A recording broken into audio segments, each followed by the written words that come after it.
Aquele outro vídeo da aula ele ficou bem interessante, só que como teve aquele bug, eu decidi regravar para que vocês pudessem ver a aula por completo e bem direitinho. Até ajeitei o slide que eu já postei para vocês lá no Classroom. A nossa primeira aula vai ser sobre sociologia brasileira.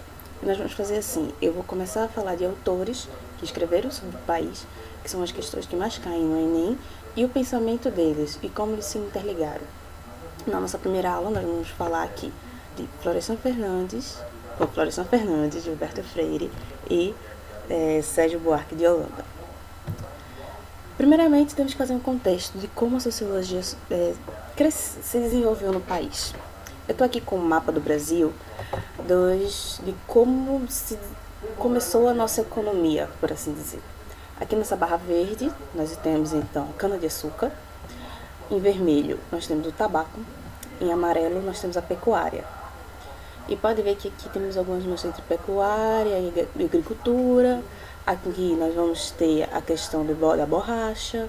Mas aqui embaixo vamos ter mais agricultura, vai ter café, cacau. Ou seja, se vamos observar, cana, tabaco, pecuária, algodão, mineração, café, cacau, não eram coisas que eram utilizadas ou até usadas pelos nativos, que agora nós chamamos de povos originários. Deixa eu ver se está sendo melhor. Pronto. Pelos nossos povos originários. Não, foi uma produção totalmente para fora, que Florestan Fernandes fala de economia dependente. Ou seja, demorou muito tempo para que o Brasil produzisse coisa para ele mesmo consumir. A gente está observando esses itens, até mesmo o algodão, é muito interessante que existia até uma lei de Portugal que proibia a produção de tecido no Brasil. O tecido tinha que ser comprado fora.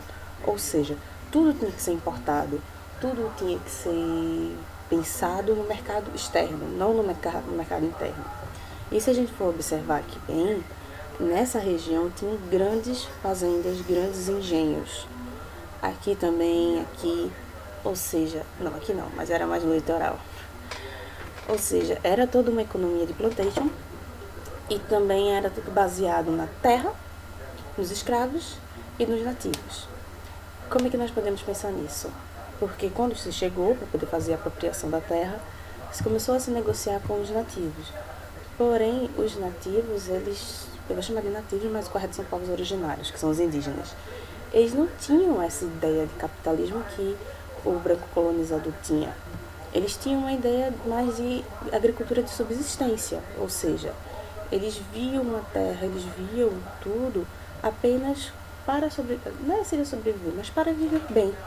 Ou seja, eles tinham as colheitas, eles tinham as plantações no tempo certo, no período certo, não era o ano todo como aqui previa. E com isso começou a ter muitos embates e também muitas mortes, já que os europeus naquela época estavam tendo muitas doenças por questões higiênicas e sanitárias, e os indígenas daqui eles não tinham essas resistências. Até hoje, várias comunidades eles têm que ter um outro tratamento, outras medicações, eles não podem tomar toda a medicação, porque eles têm reações a isso.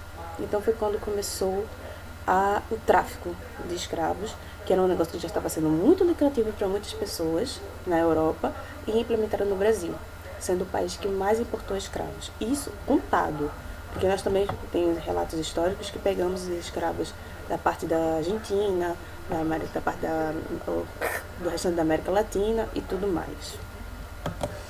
Bem, a carga de informações que eu tinha comentado com vocês na aula, como é que era trazidos os escravos para cá. Aqui é uma foto demonstrando que era logo aqui. Lá na África estava tendo guerras e eles se aproveitaram nisso. O que eles faziam? Faziam expedições religiosas para negociar com traficantes de escravos, traficantes de escravos e traficantes de pessoas mesmo, porque tinham povos, tribos e tudo mais, que eles iam, saqueavam, matavam pessoas, matavam guerreiros e traficavam o resto das pessoas. Tinham muitas expedições de venda mesmo, de outros escravos de guerra e tudo mais. Aqui não pode ver que eles vinham e pelo convés eles eram colocados em plataformas. Ou seja, tinha os escravos que tinham que trabalhar para as pessoas no navio e tinha os escravos que eram guardados. No primeiro setor, estou mostrando só isso, tá? No primeiro setor ficavam as mulheres separadas dos homens por questões lógicas. E os doentes e tudo mais, eles eram jogados aqui para baixo ou jogavam eles no mar. porque muitas pessoas morriam. Imagina você passar quase 40 dias num local fechado, úmido, fedorento, cheio de pessoas, num espaço mínimo, porque eles não conseguiam, eles poucos espaços para ficar em pé.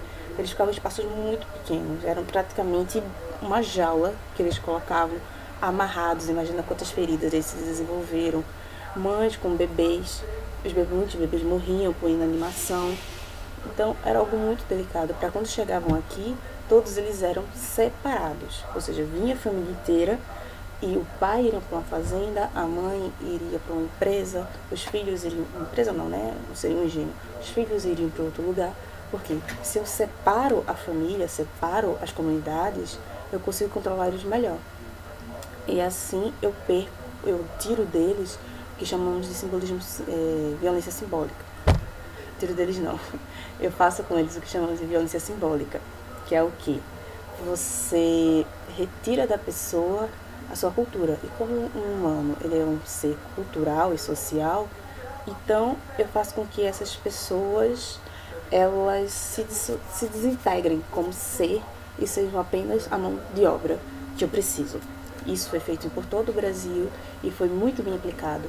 Tanto que hoje em dia uma boa parte da população não sabe de onde veio, não sabe suas origens, quando tem descendentes negros ou indígenas. Só sabe, minha bisavó era negra, no máximo minha bisavó era escrava e só. Não tem uma informação de onde ela veio, para o país, a linguagem dela. Por isso que foi aquela primeira atividade eu pedi para vocês escreverem qual é a origem dos seus antepassados, para vocês perceberem isso, de que a divisão da minha origem, a divisão da origem do meu colega, como muda dependendo da cor da pessoa. Eu espero que a aula esteja sendo realmente gravada.